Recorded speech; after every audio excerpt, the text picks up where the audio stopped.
نحمدہ ونصلی علی رسولہ الکریم، اما بعد۔ اللہ جل جلالہ امن والہ نے ایمان والوں کو تقوی کا حکم دیا، اور قرآن مجید میں بہت ساری عبادات، ان عبادات کا لب لباب اور مجموعہ اور خلاصہ تقوی ہی ہے۔ جیسے روزے کے بارے میں فرمایا، یا ایھا الذین آمنوا کتب علیکم الصیام کما کتب علی الذین من قبلکم لعلکم تتقون۔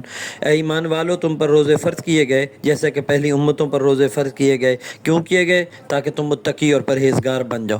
اسی طرح اور بھی بہت ساری عبادات کا اللہ نے تذکرہ فرما کر تقوی کو، کہ آدمی میں، انسان میں، ایمان والے میں تقوی آ جائے۔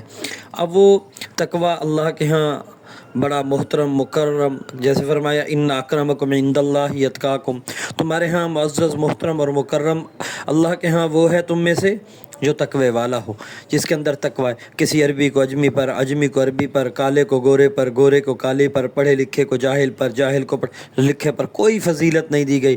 تقوی کی بنیاد پر تم اللہ کے ہاں محترم بنو گے۔ تقوی کیا ہے؟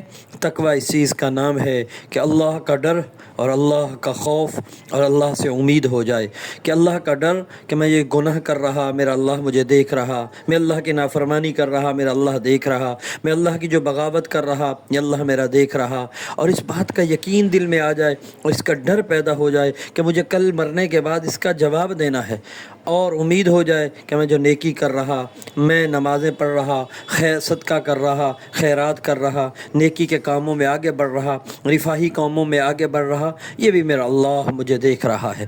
اب یہ تقوی اسی دونوں چیزوں کے مجموعے کا نام ہے، امید اور خوف کا۔ خوف آ گیا، یہ بھی تقوی ہے، امید آ گئی، یہ بھی تقوی ہے، دونوں مل کر اسی کا نام تقوی ہے۔ اور اللہ کو جو مطلوب اور مقصود ہے وہ تقوی والی زندگی مطلوب و مقصود ہے۔ اللہ جل جلالہ امن والو ہم سب کو تقوی والی زندگی اختیار کرنے کی توفیق عطا فرمائے۔ وآخر دعوانا ان الحمد للہ رب العالمین۔